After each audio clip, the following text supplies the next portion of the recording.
با درود خدمت شما عزیزان علاقمندان به الکترونیک و تعمیرات سخت افزار. امروز یه دونه مانیتور ایسوس اومده از طرح وبکم دارشه.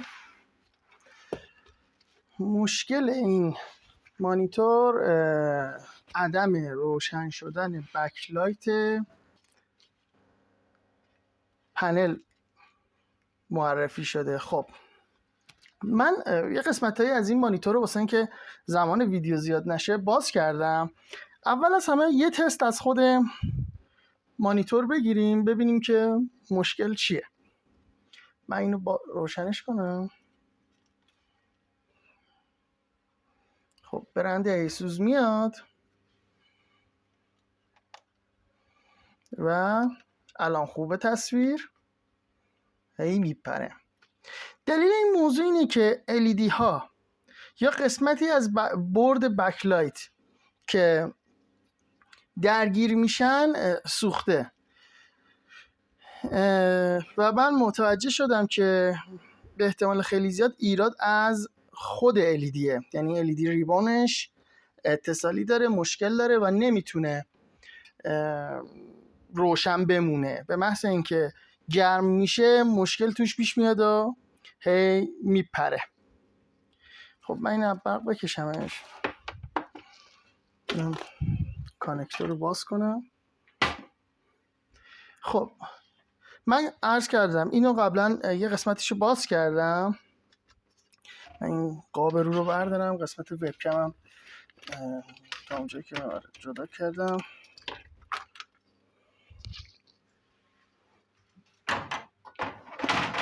خب بعد بیایم سراغ کیبورد و قسمت های دیگه.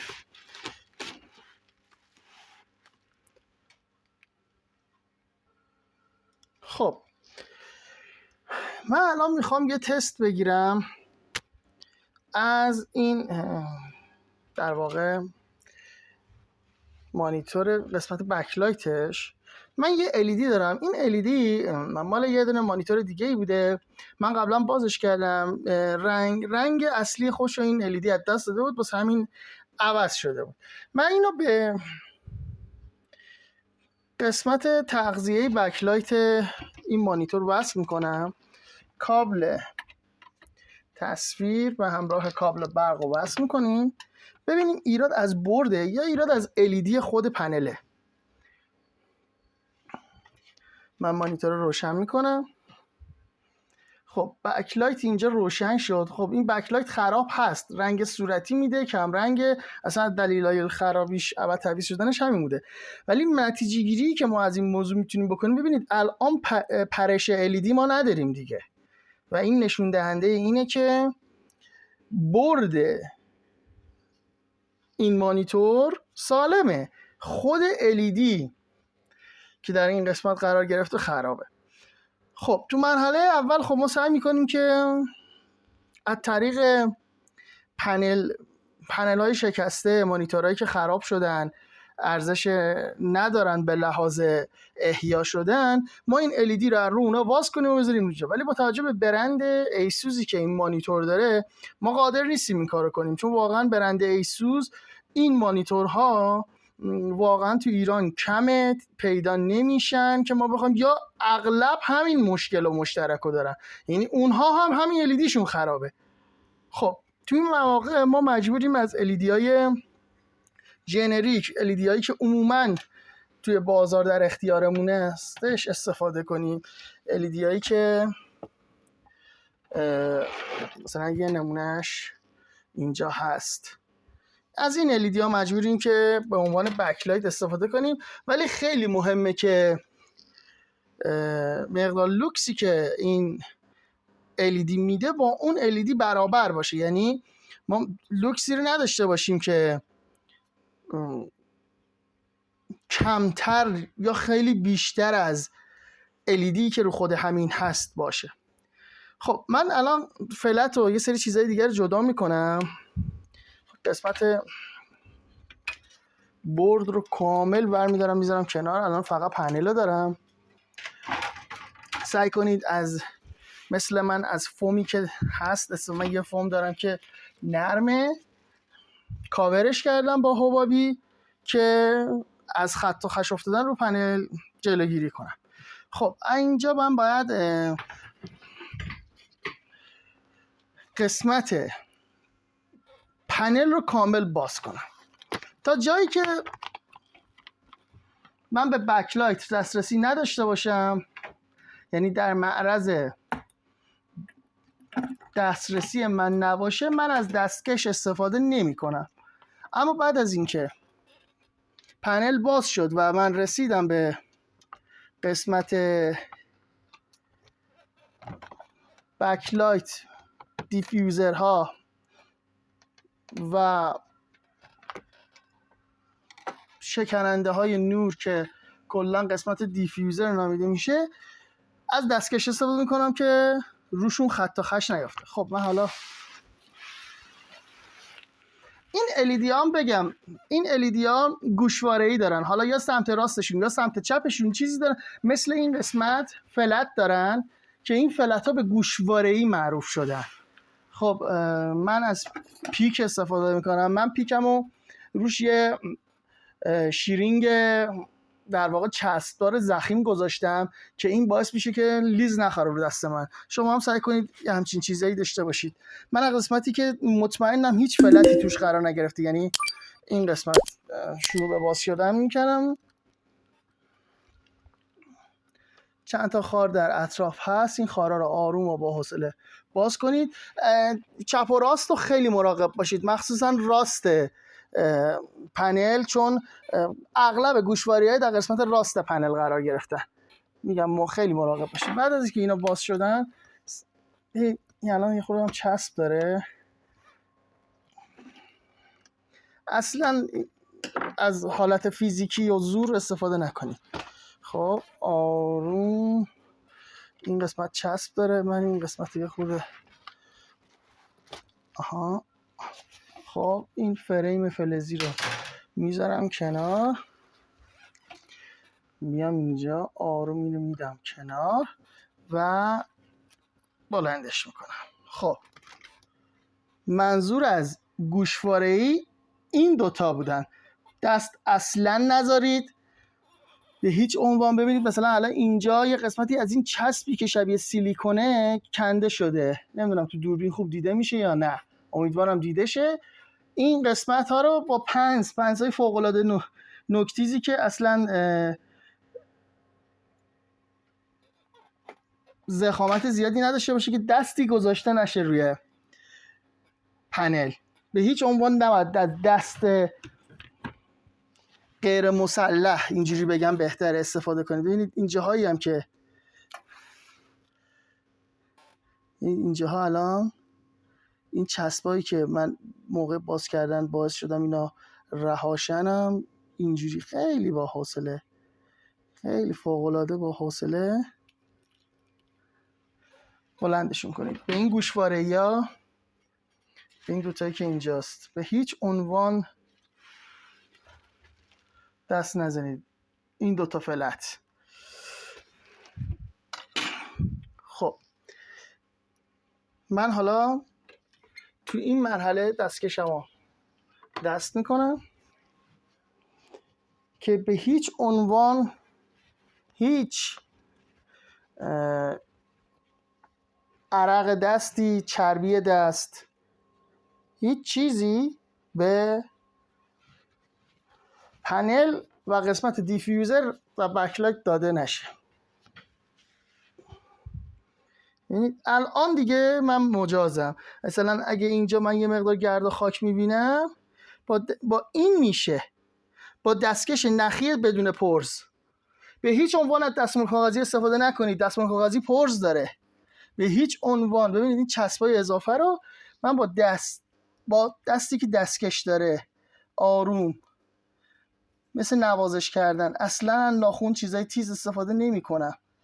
ببینید الان من مجازم که به این دست بزنم، در غیر این صورت نه. خب من پنل رو در یه قسمتی از چیز میذارم، کشوی میزم میذارم، در واقع یه قفسه است. ببینید نمیخوام بگم که شما باید همیشه با تجهیزات کامل شروع به کار کنید، ولی یه چیزایی حداقله. اگر مثلا پولی ندارید که قفسه یه چیزی تهیه کنید واسه شروع کارش، واسه شروع تعمیرات، سعی کنید که مثلا 2 میز داشته باشید که یکیش بشه حالت انبار کارتون، یکیش هم بشه محل اجرای کارتون، که مثلا این پنل یا چیزایی که باز میکنید به اون قسمت منتقل کنید. خب من الان شروع میکنم به باز کردن قسمت دیفیوزر.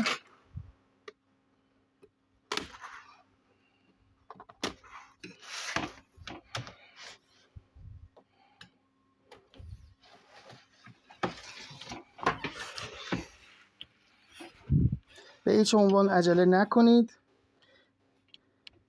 کارو بیارید لبه میزتون، آروم آروم آروم آروم قسمت پلاستیکی فریم رو باز کنید. به هیچ عنوان هم از زور فیزیکی استفاده نکنید، به هیچ عنوان. توی اینجور کارا اگر مجبور شدید از فشار فیزیکی زور استفاده کنید، مطمئن باشید دارید کارتون رو غلط انجام میدید. یه جای کارتون مشکل داره که مجبور شدید این کار رو انجام بدید. خب من این فریم رو میذارم کنار. خیلی مهمه که ترتیب دیفیوزر به هم زده نشه. حالا در این 2 گوشه 2 تا پرچ هست، در واقع اینجا هم یه دونه لکه است که این لکه از قبل بوده، نمیدونم چیه، از کجا اومده. ببینید اینجا 2 تا قسمت پرچ هستش که اصلا باعث میشه که این دیفیوزرها ترتیبشون به هم ریخته نشه. خب من با همین قسمت، ببینید من کلش همینجوری برداشتم. این قسمتی که براقه به این فرمه روی کاره و این قسمتی که حالت طلق سفید رنگه زیر کاره، که باید به سمت قسمتی که نورو میشکنه و منعکس میکنه باشه. خب من اینم میذارم رو همون لیکوید یا ماتریسی که دارم. خب من الان کامل دسترسی پیدا کردم به هم LED هم قسمت پشتی. ببینید نمیدونم پیداست یا نه این قسمت. من یه خورده نورمو بیشتر کنم. این قسمت الان فکر کنم توی چیز دیده شه، این قسمت یه حاله‌ای داره که متاسفانه این نشون میده که موقع به تمیزکاری از مایع و اینجور چیزا زیاد استفاده کردن که این حاله افتاده و اینا رو نمیتونید کاری کنید و اگه سعی کنید به اینا زیاد فشار بیارید آسیب میبینه کارتون. باهاش مدارا کنید این قسمتایی که اگه این اتفاق افتاده اونا رو واقعا نمیشه کاریش کرد. خب خیلی آهسته چون پرچه این قسمت ها و این ببینید خیلی ببینید این قسمت مثلا کامل ببینید از بین رفته و من باید این قسمت هم عوض کنم. این قسمت پشت بکلایت هم باید عوض شه چون به این شکل میبینید، نمیدونم دیده میشه یا نه، روش هوا افتاده و هیچ کاریش نمیشه کرد. اینا ما حالا سعی میکنم الان بدون دردسر بلندش کنم، اینا میشه کاریش کرد که آسیبی نبینه،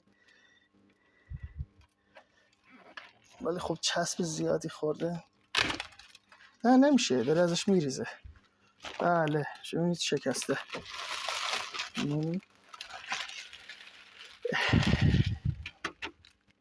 اینم از ایسوس، این همه تعریفشو میکنن، این همه تبلیغشو میکنن، برندی که هیچ پشتوانه‌ای تو ایران نداره فعلا.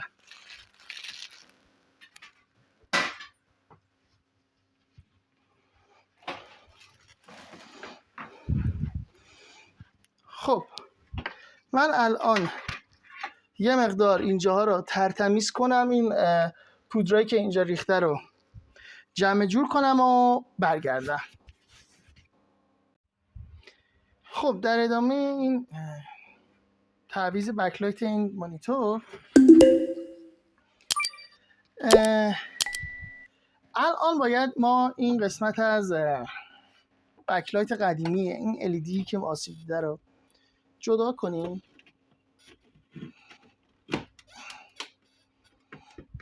من با کارتک این کارو میکنم.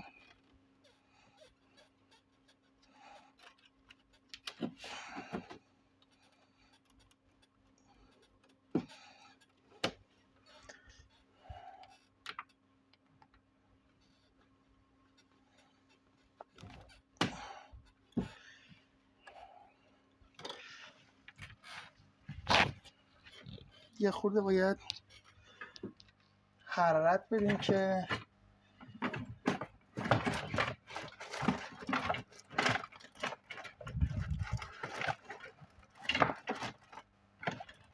این چسبش قویه، خودشو ول کنه. سرعت وزش باد هیتر رو میبریم بالا.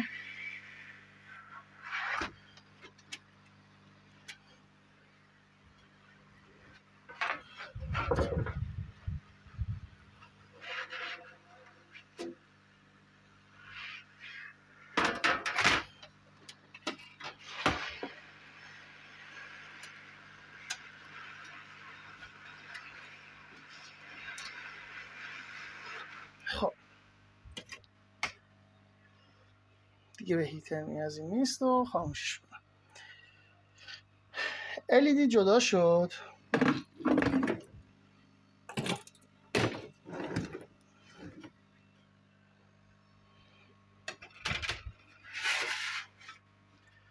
الان ما باید LED جدیدمون رو نصب کنیم. ببینید الان بهترین راه برای این کار اینه که من LED رو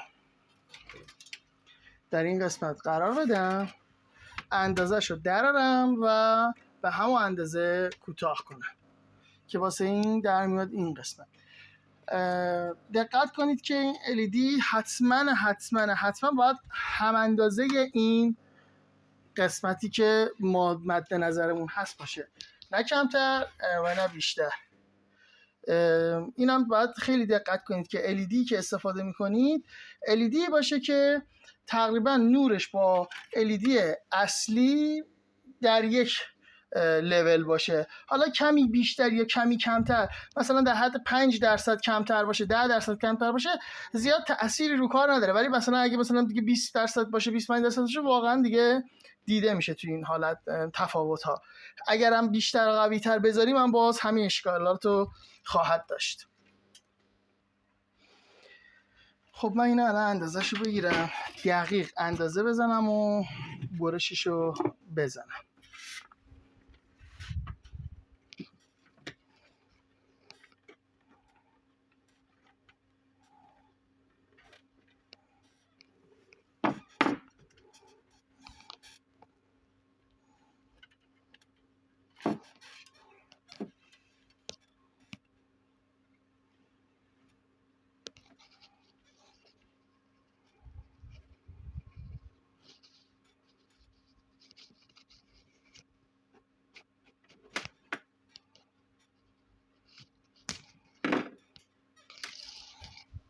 خب این از این که این الان هم اندازه همینم هست.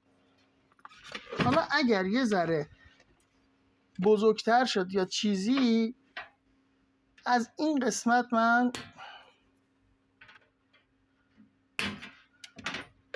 این قسمت پایینو من میبرم، بالا رو کار ندارم، چون اینجا جای محل کانکتوره، میشه یه خورده کاستومایزش کرد و دستکاریش کرد. و حالا حتما هم از چسب بکلایت استفاده کنید، از چسبای دو طرفه معمولی استفاده نکنید، چون این چسب قادره که حرارت LED رو به بدنه فلزی انتقال بده و باعث بشه که LED ها داغ نکنن و خنک باشن.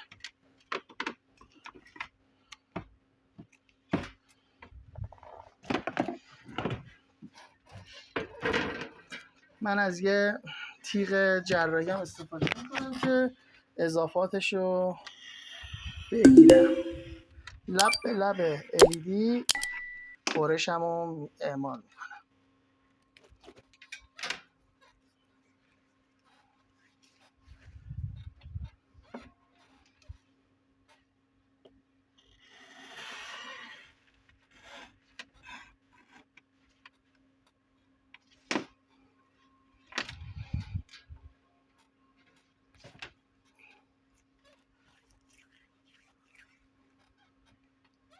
حالا با توجه به کانون این LED من این یکی LED رو نصب میکنم.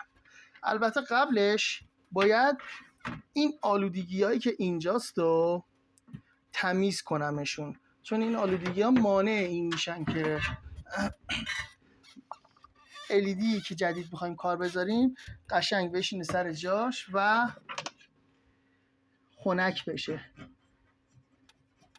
من با همین تیغ جراحی که دارم با یه مقدار تینه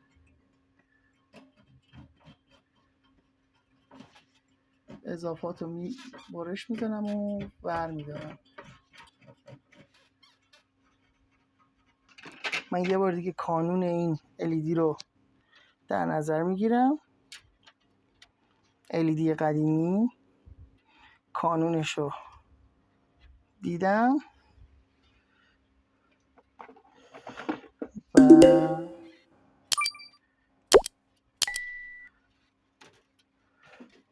حالا یکی LED جدید رو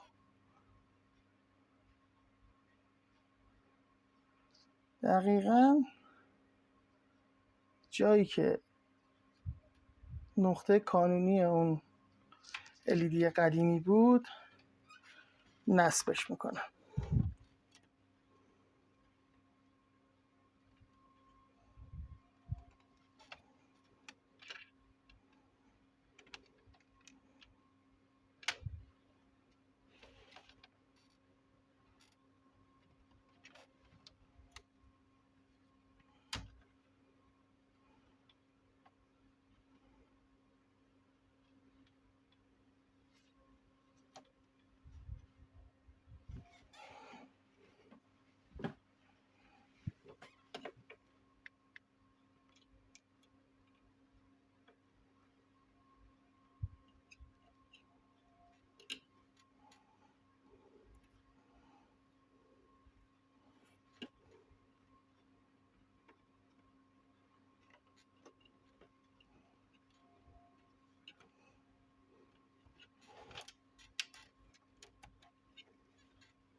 درست. خب اینو در محل درستش من گذاشتم. با این لاستیکی که دارم، شما با هر چیزی با انگشتم میتونید، من با این لاستیک راحت ترم. اینو یه بار روش یه فشار میارم و مطمئن میشم که خوب سر جاش چسبیده. به این شکل.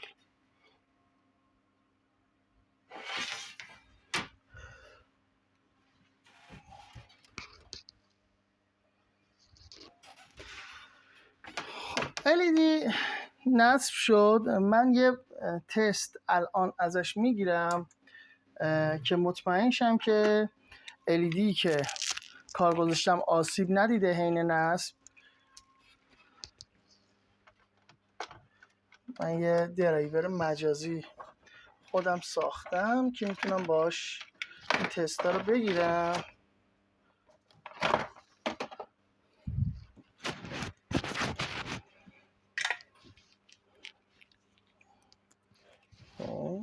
و بسیار خوب، این داره کامل کار میکنه LED. خب حالا برمیگردیم به کجا؟ به اون قسمت که تلق کف بکلایت آسیب دیده بود و ما باید اینو جایگزین میکردیم. خب متاسفانه با توجه به سایز 24 اینچی که این مانیتور داره ما نتونستیم دقیق همون اونی که باید پیدا کنیم و پیدا کنیم، اما یک 24 اینچ دیگه رو ما پیدا کردیم همین برند ایسوس که با یه ذره اختلاف با این پنل خیلی شبیهش بود. حالا ما باید چیکار کنیم واسه نصبش؟ دستکشامون دست میکنیم که به هیچ عنوان لکه‌ای روی قسمت‌های دیفیوزر رو قسمت‌های بکلایت نذاریم. من این حلق سفیدی که تهیه کردم میارم. ببینید قطعا خیلی خوب کوچیک‌تر از اونیه که ما داشتیم. من اینو میذارم این کف. ببینید همه جای این کادر قرار نیست به ما تصویر رو نشون بده. پس من میام چیکار میکنم؟ از این ترفند استفاده میکنم. البته که چیز استانداردی نیست، ولی خب با توجه به شرایط تحریمی که داریم چاره‌ای هم نداریم. من میام این تلق رو دوباره برمیگردونم، این فریم پلاستیکی رو دوباره برمیگردونم روی این فلز پنل. بعد میام کاغذ سفیدی که اینجاست لب به لب چهار طرفشو لب به لب این میکنم، چون این لب به لب در واقع این کادری که ما الان داریم میبینیم از این سیاهی کادریه که نور ازش رد میشه و میاد میخوره به لیکوید یا ماتریس ما. واسه همین من میام چیکار میکنم؟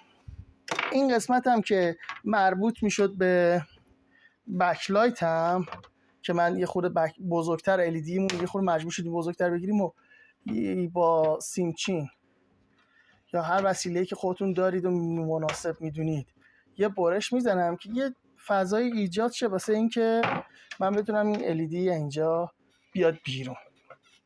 خیلی خوب، من حالا اینو اینجوریش کردم. ببینید حرارتی که این پنل لیده انقدر زیاد بوده، ببینید الان میبینید بالا پایی، یعنی فلز کرف شده، انحنا پیدا کرده و ما با این مسئله جدی برخورد کردیم. حالا ببینید من این قسمت رو میارم لب به لب میکنم. حالا این ور ببینید این یه مقداری از بالا پایین زیادی داره که خب کافی مونه، ولی از چپ و راست یه خورده کمه. من اینو یه کم میارم تا این لب، یه کم دیگه که این دو طرف هر دو یه قسمتی رو نداشته باشن. البته که این قسمتی که مربوط به سمت LED میشه یه خورده لختر بشه ایرادی نداره، چون جاییه که نور بیشتره و جبران میکنه. پس من از این سمت یه خورده پرترش میکنم. ببینید من این کاغذ کف سفید دارم تکون میدم و خب این الان لب به لبه. این الان لب به لبه. خب حالا باید الان چیکار کنیم؟ من میام از این چسب دو طرفه استفاده میکنم، یه قسمت های کوچولویی رو مثلا در حد 1 سانتی 1 سانت میبرم، درست، و بعد با پنس ببینید الان این به اینجا چسبیده، من اینو آروم با این قسمت پنس بلند میکنم، اینو میچسبونم این زیر، درست. بعد قسمت روغنی، اون پلاستیک روغنی که به چسب است رو جدا میکنم،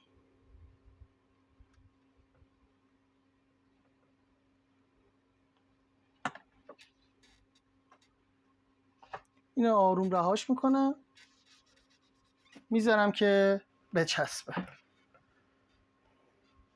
دوباره یه دونه دیگه،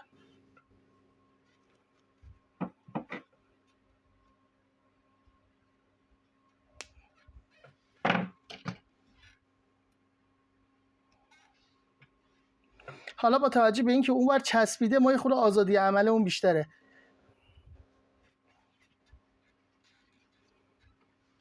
اون یه خورده زیادی تکون خورد. خب تنظیمش سعی کنید که به هم نریخوره.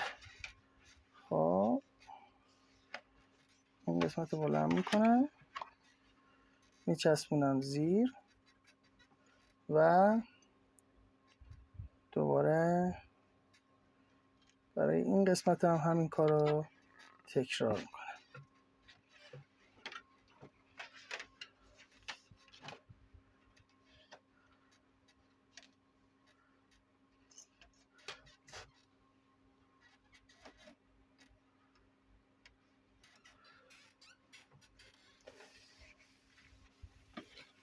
خب این الان چسبید، 4 طرفش رو من اندازه کردم و یه چسبوندم. حالا باید یه تستم بگیریم که بیشتر مطمئن شیم. من اون بکلایت رو برمیگردم روی این، الان اینو وازش میکنم برمیگردم روی این تا مطمئن شیم که کار درست انجام شده. یه فرصت من ازتون میگیرم این کارا رو بکنم که زمان ویدیو زیاد نشه. خب من این تلق رو انداختم سر جاش. مطمئن شید قبل از اینکه تلق دارید میندازید مطمئن شید که هیچ گرد و خاک و چیزی داخل کار نره. متاسفانه اینجا یه مقدار رفت که من اینا تمیزش میکنم. خب الان دیگه فوق العاده است. بعضی وقتا شما نمیبینید که دارید چی کار میکنید، یا به خاطر اینکه نور محیط زیاده از چشتون میفته. اینجور وقتا از هوای فشرده استفاده کنید واسه اینکه خاک محیطتون رو بردارید. من الان از یه مقدار هوای فشرده استفاده میکنم، کمپرسی که اینجا رو تمیز کنم.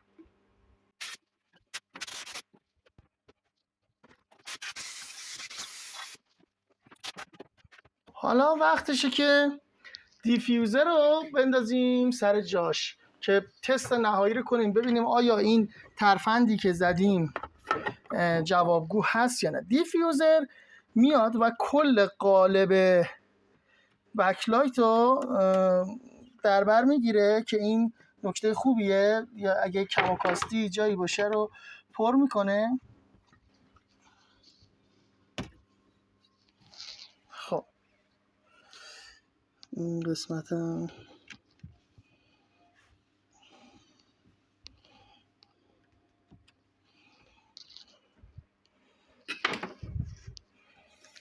خب الان یه تست بگیریم که آیا بکلایت درست داره کار میکنه، نور یه دست به ما میده و یا نه.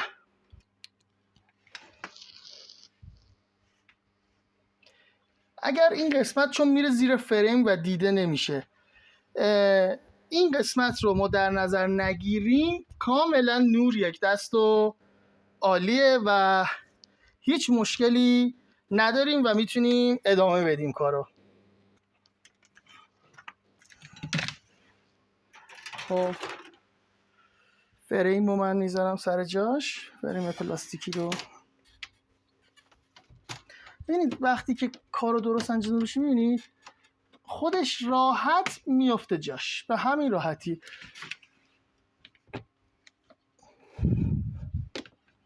ببینید ما هنوز اون مشکلی که گفتم این کلا این بکلایت به دلیل گرمایی که بوده و آسیبی که بهش رسیده تاپ برداشته. میبینید این قسمت مثلا این قسمت ها چسبیدن به کار، ولی این قسمت به دلیل انحنایی که داشته اینجوری صدا میده یا بالاتر قرار گرفت. خب در هر حال حالا میایم چی کار میکنیم؟ بکلایت رو برمیگردونیم به سمت خودمون. من این قسمتی که فلت ها قرار میگیره و این قسمتی که گوشواره یا قرار میگیره رو به سمت خودم میارم، به لبه میز.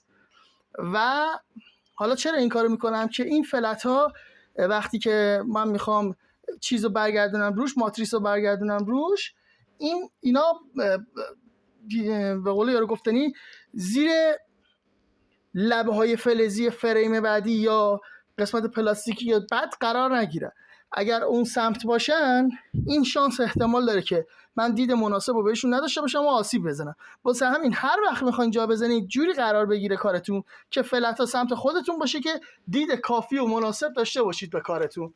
خب من الان اینو برش میدارم. خب طبق روالم هم از هوای فشرده استفاده میکنم. هوای فشرده‌تون هم نباید جوری باشه که این فلت ها خمشن یا اتفاق واسهشون میفته. کنترل شده با فاصله، فقط برای اینکه گرد و خاک بین پنل نمونه که بعدها مشکلی ایجاد نشه، تصویر بد دیده نشه.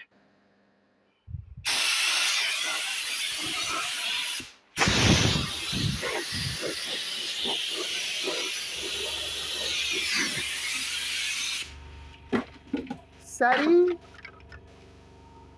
پنل رو میذاریم روش تا گرد و خاک نیاد.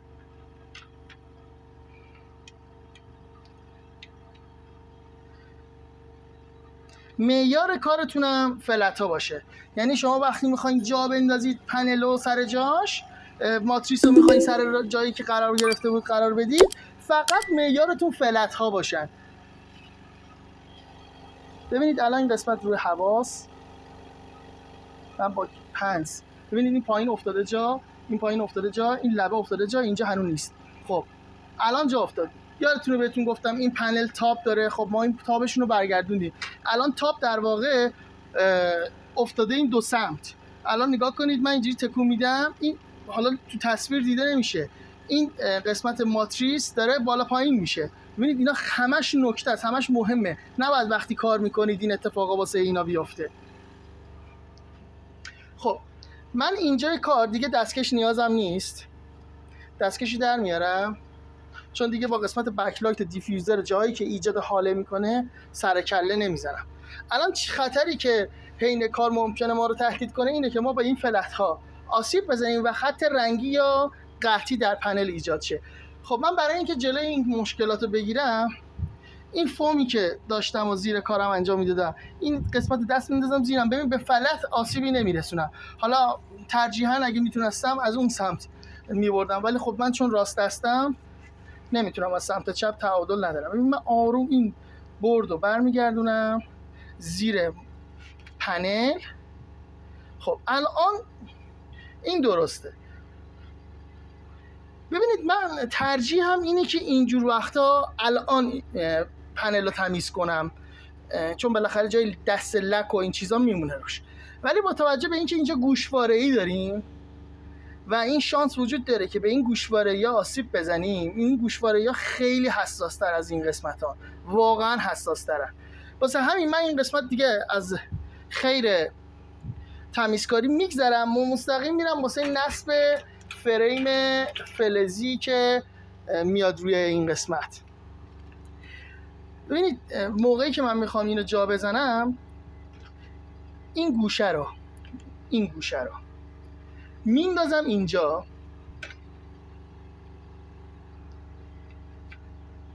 الان چسبیده و آروم اینو میارمش پایین.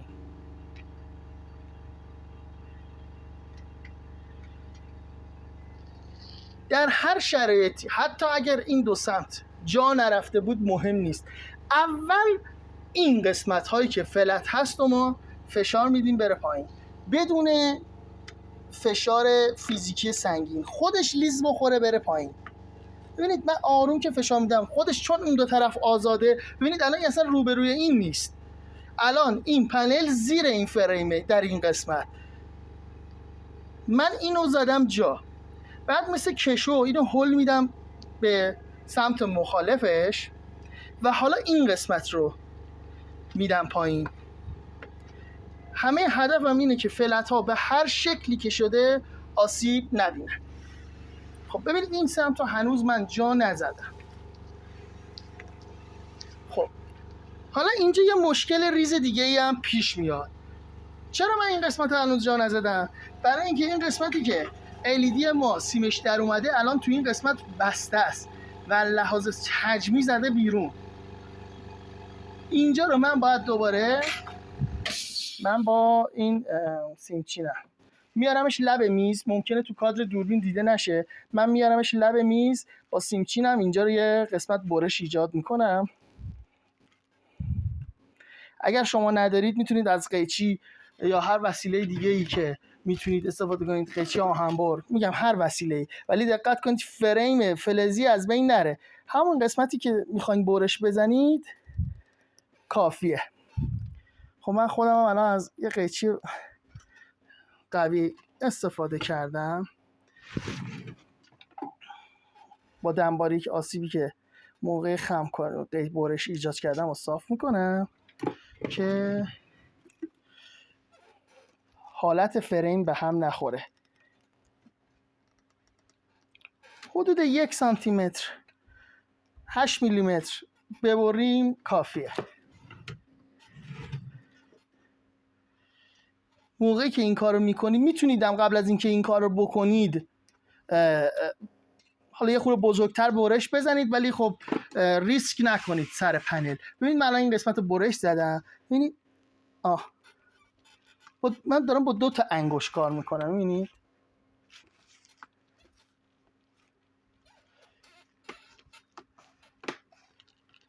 تمام. خب عرض کردم خدمتتون این پنل تاپ داره. من این قسمت رو میارم بالا، این قسمت رو یه نگاه میکنم آروم و آهسته میزنم جا. از برخورد با فلت حتما جدا حذر کنید، به ریسکش نمیارزه. بسیار. وقتی همه کارا رو درست انجام داده باشید، ببینید این بورد خودش میفته جاش، ببینید خودش جاشه. من دیگه ببینید هم پیچاشو نبستم ببینید من الان اینو بلندش کنم، اما وقتی کارتون درست انجام داده باشید خودش میفته جاش. خب حالا 3 تا پیچ که این بورد رو مهار میکنه رو میبندم.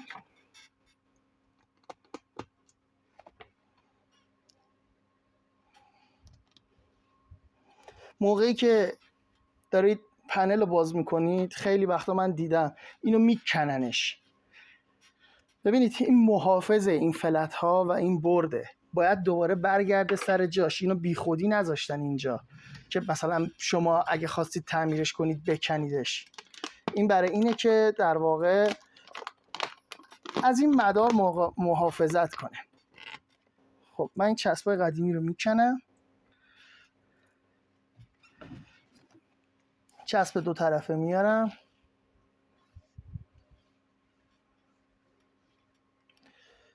و خب از رو جا چسب قبلی مشخصه که کجا محل چسب قبلی بوده. یکیش از این قسمت تا این قسمته و دیگری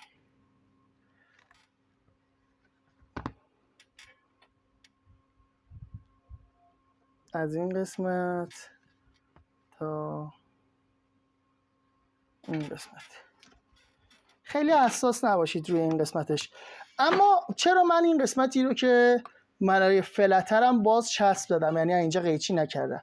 بعد از اینکه من فلت نصب کردم بعضی وقتا تو یه سری از مانیتورها این اتفاق میاد که این قسمت فلت لغ میشه، شل میشه یا خب وای نمیسته، اذیت میکنه. این چسبی که اینجا زدیم سیم فلت رو نگه میداره و به ما این امکانو میده که فلت رو محکم و صحیح و سلامت سر جاش نگه داریم.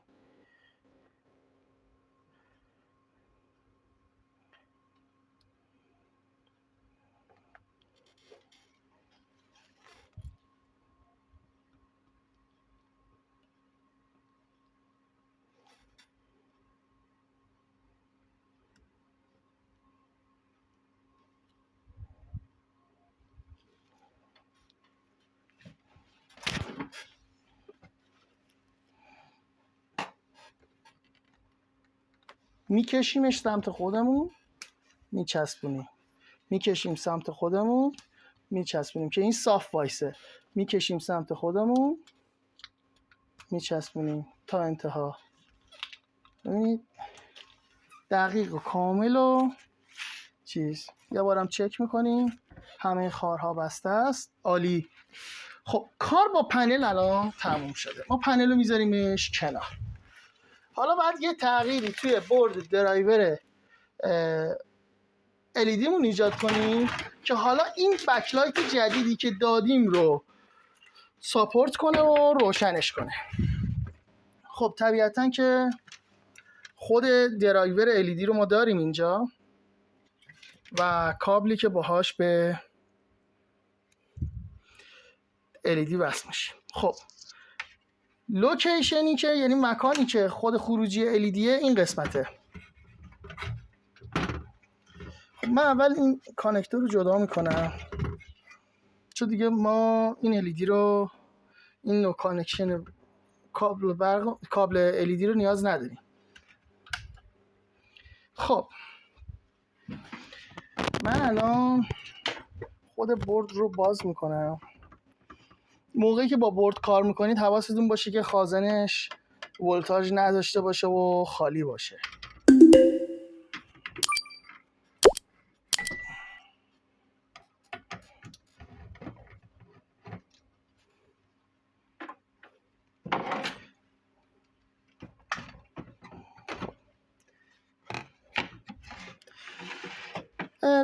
ظاهرش سالمه، اوکی، مشکلی نداریم. این من یه بار دیگه اینو بذارم لوکیشنش رو ببینم کجاست. ببینید خیلی رفته داخل، خیلی تو رفته این و ما نیاز داریم که یه خورده دم دست تر باشه. این بردی که داریم دم دست باشه، اون خیلی میره داخل. من ترجیح هم اینه که این برد رو اینجا بذارم که وقتی که برش میگردونم از این نقطه هایی که خالی داره حالا یا از پایین یا از بالا دیده بشه. الان یه تست کنم ببینم تو کدوم موقعیت بهتر وای میسته. اینو باید اینجوری جا بزنم. خب دقیقاً رو همین نقطه بهترین حالتش. خب من اینو دیگه از کانکشنش جدا. اینجا اصلا خودشم یه جایی داره، یه عکسی گذاشته. خب من این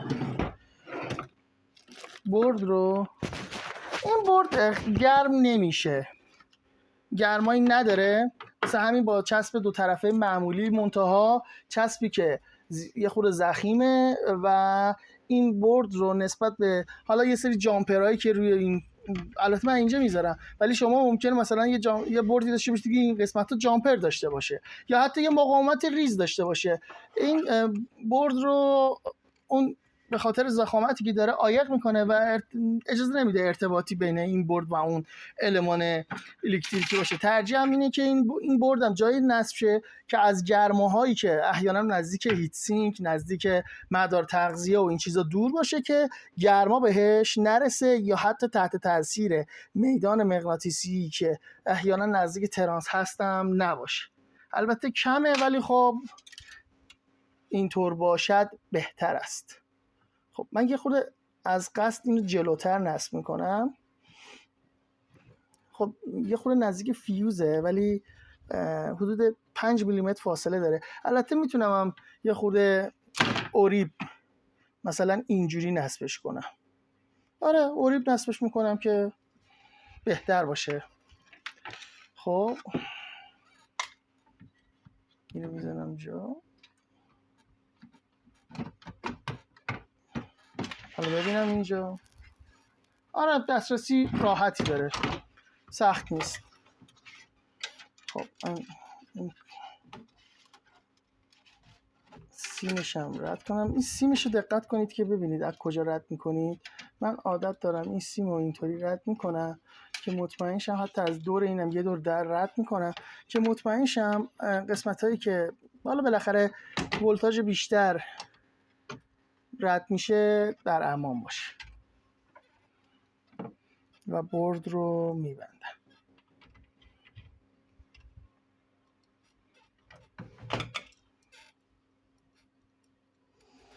من قبل از اینکه این بورد رو ببندم یه نگاهی به قسمت کانکشن میکنم ببینم نوشته ای داره. نه نوشته ای نداره.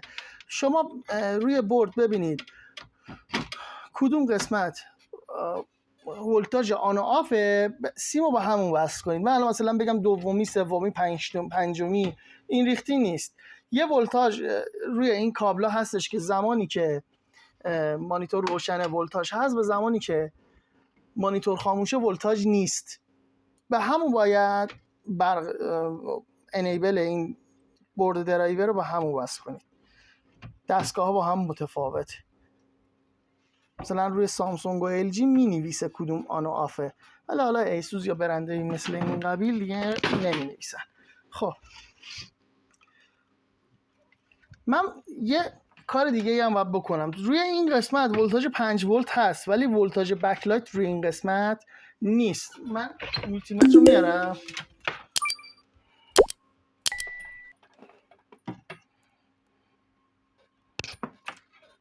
میذارم رو تست ولتاژ.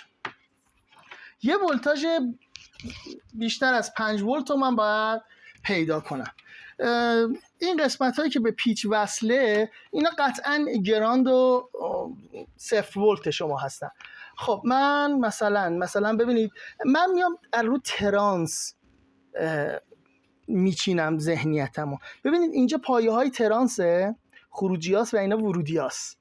درست؟ خب ببینید الان یه خروجی اینجا قرار گرفته اومده این و یه خروجی دیگه اینجوری حرکت کرده و اومده اینجا. یعنی این ما اینجا یه سری دیود داریم، اینجا هم یه سری دیود داره. اینجا دیود هر دوتا هم خانواده شاتکی هست. منتها اینجا دیودای دو پایه استفاده شده، 2 عدد، که جریان بیشتری رو ساپورت کنه، که من فکر می‌کنم به دلیل اینکه تعدادش زیاده این ولتاژ بکلایته. اون قسمت هم که خب طبیعتا به اون قسمت نزدیکتره حسم میکنم. من الان تست نگرفتم، 5 ولت باید باشن. خب من الان دیود اینجا رو ببینید اصلا حس میکنم مشخصه، امیدوارم چیز باشه. ببینید روی مولتیمترم افتاد 5 ولت، 5.9.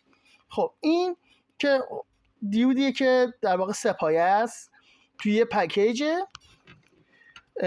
و پکیج شبیه پکیج TO220، ولی اینجا 2 تا دیود 2 پایه من گذاشتم که اگه ولتاژش بگیرم 25 ولت میاد. شما خیلی باید دقت کنید که این درایوری که میخواید مصرف کنید 25 ولت رو ساپورت میکنه یا نه. من درایوری که حالا اونجا چسبوندم نمونهش رو ببینم دارم که تو دوربین نشون بدم. نه متاسفانه ندارم، ولی میدونم که تا 30 ولت رو ساپورت میکنه. پشتش نوشته، دقت کنید و بدونید دارید از چی استفاده میکنید. خب پس من متوجه شدم که این قسمت خروجی 25 ولت منه. خب من مولتیمتر بذارم کنار. خب میام اینجا سیم قرمز رنگ من این برق میکشم. دقت کنید خازن هنوز برق داره ها، مراقب باشید موقع کار برق نگیرتتون. من این قیچی میکنم. ببینید خیلی مهمه که شما بتونید بورد رو تجزیه تحلیل کنید و بتونید تشخیص بدید که چی به چیه. این قسمت خروجی دیود ماه، اینجا یه خازن گذاشته. خب بعد اینجا یک جامپری هست، میاد اینجا دوباره یه 2 تا خازن دیگه است و بعد اینجا یه دونه سلف گذاشته که این سلف نویز نهایی مدار رو هم میگیره و دوباره این قسمت میاد اینجا هم یه خازن دیگه است.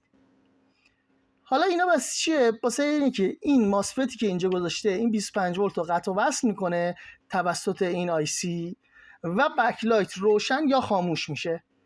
پس من از این قسمت که سلف داره وصل میکنم بر ولتاژ 25 ولت رو که بهترین ولتاژ، صافترین ولتاژ رو توی این قسمت مدار دارم. اونجا هم بس میکردم کار میکرد، ولی خب طبیعتا اگه ولتاژ از این فیلترها رد شه صافتر و بهتره.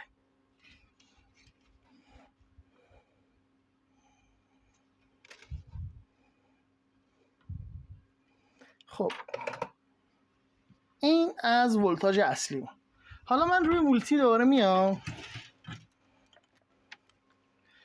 رو تست دیودی. ببینید اگر من از تست بوق استفاده نمی کنم، به نظرم تست بیخودیه، چون احتمال داره مقاومتی که سر راه باشه مثلا 1 اوم 2 اوم باشه را تشخیص نده و باز بوق بزنه، سود بکشه یا هر چیز دیگه. من از تست حتما دیود استفاده میکنم. وقتی این دوتا رو به هم میزنم 0 نشون میده. درست شد؟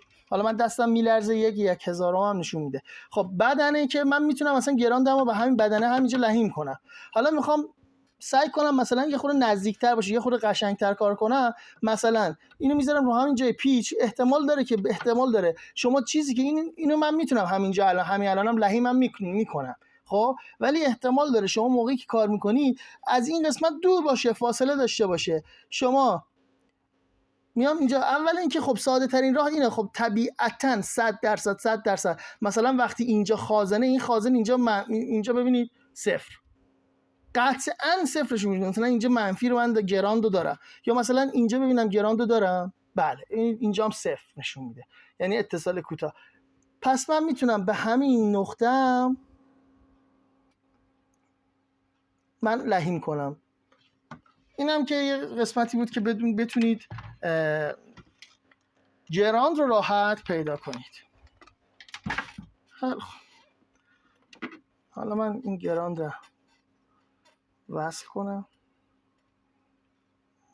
میخوام این سیمو یه خورده بیشتر کوتاه کنم که نیازی نیست، جمع جورتر باشه کار. خب همین قسمت کافیه. خب همه کارا انجام شد، میمونه 2 سیم. من اینجا دارم نگاه میکنم، ببینید یکی نه این سیما گرانده، یه دونه این سیما 5 ولته که اینجا لحیم شدن. من دارم میبینم اینو. من خیلی راحت تر میتونم الان ولتاژ رو وصل کنم و با اندازه‌گیری ولتاژ مولتیمتر راحت تر متوجه میشم. ولی خب کاملا مشخصه که این به کجا حرکت کرده و از کدوم سمت راه رفته. دقیقاً اینجا 5، اینم 5 و این گرانده منه. خب 2 اینجا اصلا نو کانکت دارم، میمونه 2 دیگه که اینجا کانکشنه که اومده به این درایور در واقع بکلایت.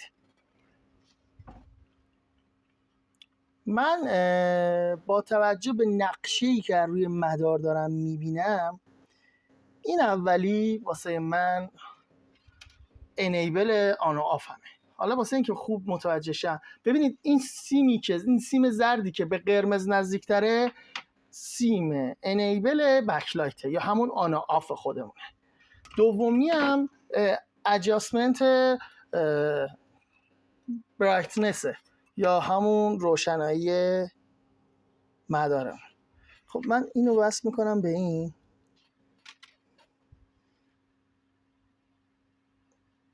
خب حالا میام همین حالت بکلایتمو تست کنم. من یه تیکه LED یه هیتسینگ هم گذاشتم که LED وقتی کار میکنه خنکش کنه، با چسب چسبوندم روش و همین LED هم کارمون رو راه میندازه. یه همچین چیزهایی رو تو کارتون بسازید که کارتون راحت باشه. من این LED رو نصب میکنم روی بردم، اینو اینور بیارم که اینجا دیده شه.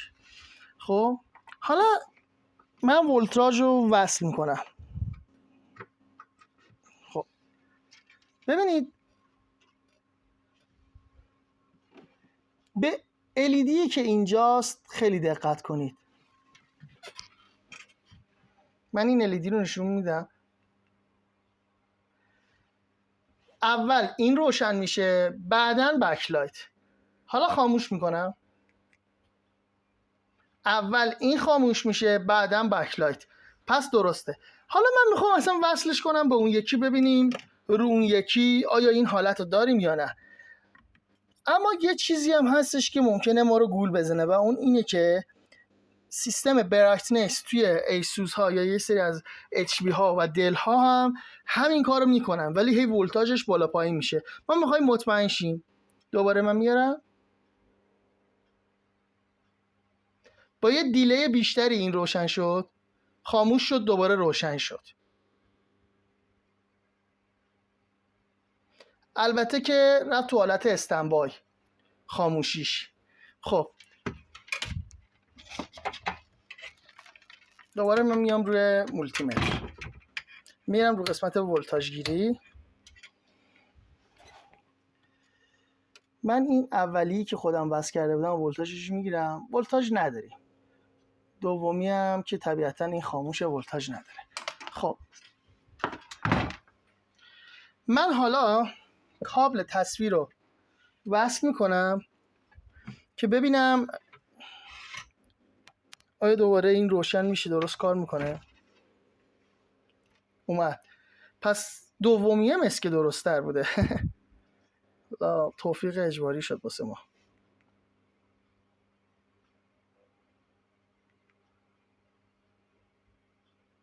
خب حالا من تو این حالت واسه اینکه مطمئن شم آیا کارمون درست بوده یا نه، من این اصلا مانیتور خاموش میکنم دیگه،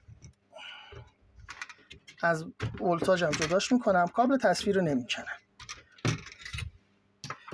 این سیمی هم که اینجاست و موقتا هم اندازه همینا کوتاه میکنم و میخوایم به این نتیجه گیری برسیم. حالا من این پنلی که قبل کاراش انجام داده بودیم و میارم، پنل رو فلتش رو نصب میکنم، سعی میکنم به اون چسبی که زده بودیم نچسبه پنله، چون یه خورده ممکنه بعداً اذیتمون کنه، و LED رو برمیدارم به درایورش وصل میکنم. من نمیخوام الان همه کارا رو بکنم، فقط میخوام تست کنم. حالا ولتاژ رو وصل میکنم ببینیم آیا کارمون درست بود یا مشکل داشت. خب روشن میکنم مانیتور رو، برنده ایسوس اومد،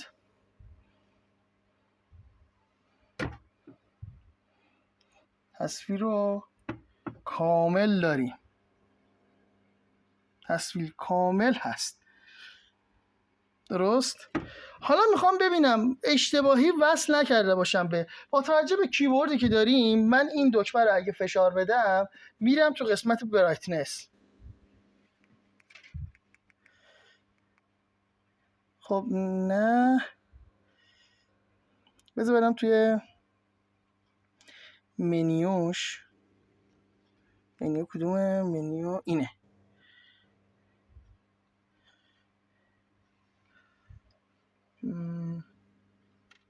نه فکر کنم منیو اینه.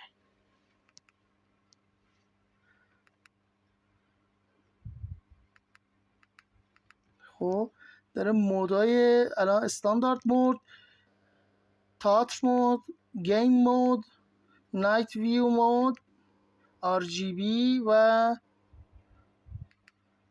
استاندارد. میذارمش رو استاندارد باش. خب بذار ببینم میتونم منیو رو بیارم. منیو وسطی سومیه. خب بیایم روی کالر، بیایم رو برایتنس. خب بذار ببینم میتونم برایتنس رو کم کنم. خب این ببینید من برایتنس رو تا تک کم کردم ولی برایتنس کم نشد، درست. حالا یه چیزی دیگه ایرم دوباره چک کنم.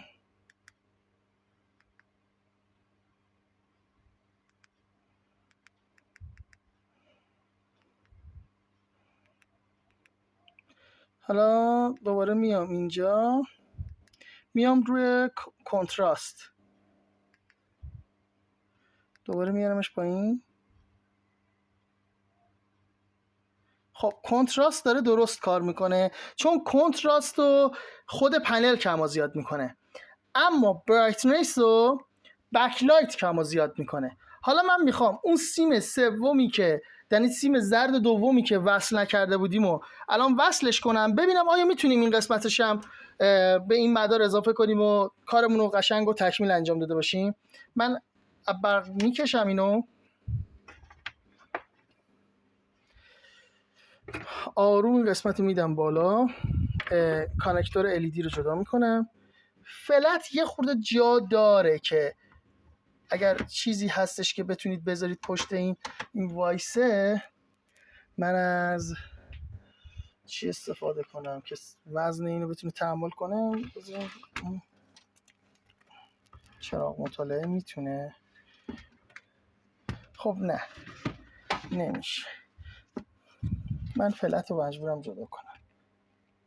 تنبلی نکنیم کار خراب شه. اصلا اینم میذارمش کنار.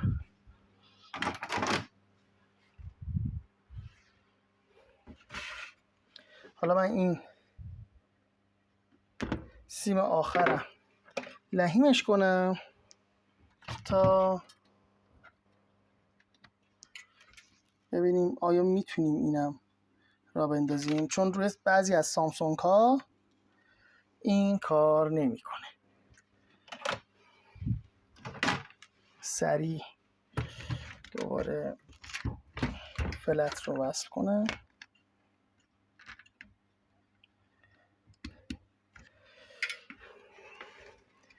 درگیر LED رو وصل کنم،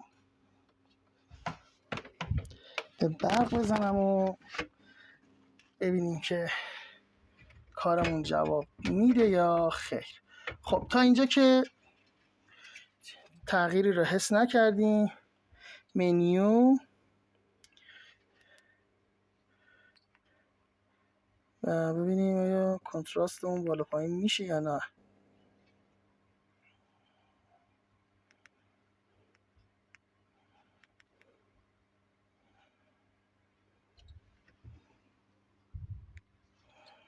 خب تغییری که روی این قسمت نداشتیم، مثل اینکه با این برایتنس همخونی نداره و کار نمیکنه.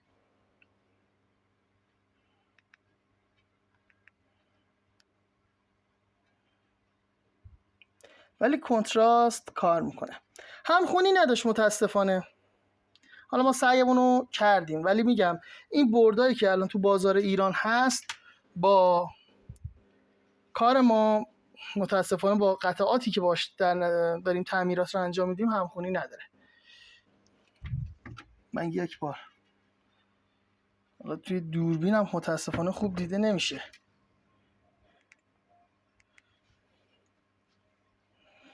چون اینجا نور محیط خیلی خود بیشتر از چیزه. من یه خود این نورا رو کم کنم که روشن شدن این بهتر دیده شه.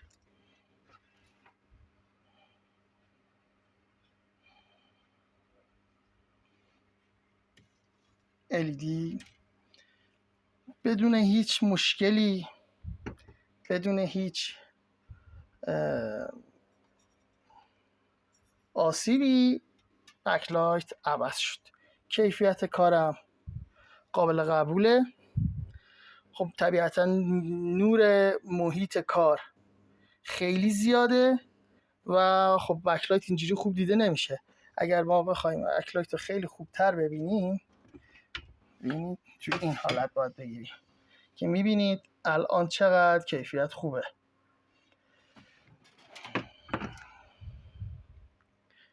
امیدوارم که از این آموزش استفاده کرده باشید. لطفاً نظرات خودتون رو واسمون کامنت کنید. شاید شما تجربه دیگری داشتید، این تجربهاتون رو با ما به اشتراک بذارید و ازتون ممنون میشم که این ویدیو رو لایک و شیر کنید. و دیگه نگم، من تمام تلاشمو میکنم که محتوایی که میسازم متفاوت و تکراری نباشه. من میتونم از خیلی جهات کارهای تکراری بکنم، یه سری پاورهای خیلی ساده و پیش پا افتاده و وات‌های پایین رو بذارم که یا مثلا مانیتورهایی که بگم فقط 2 تا خازن عوض کنم و کار تموم شه و شاید ویدیوهای خیلی زیاد و چند صد هزار تایی بخوره. ولی ترجیح هم اینه که کاری کنم که به درد شما بخوره و توی این جامعه‌ای که الان هستیم کمک کنه که شما حالا یه چیزی رو آموزش ببینید و اگر میتونید از بابتش پولی در بیارید توی این اوضاع خراب بشه استفاده کنید. ممنون میشم که کانالمون هم سابسکرایب کنید، لایک و کامنت و شیر هم فراموش نشه. خیلی ممنونم ازتون. بدرود.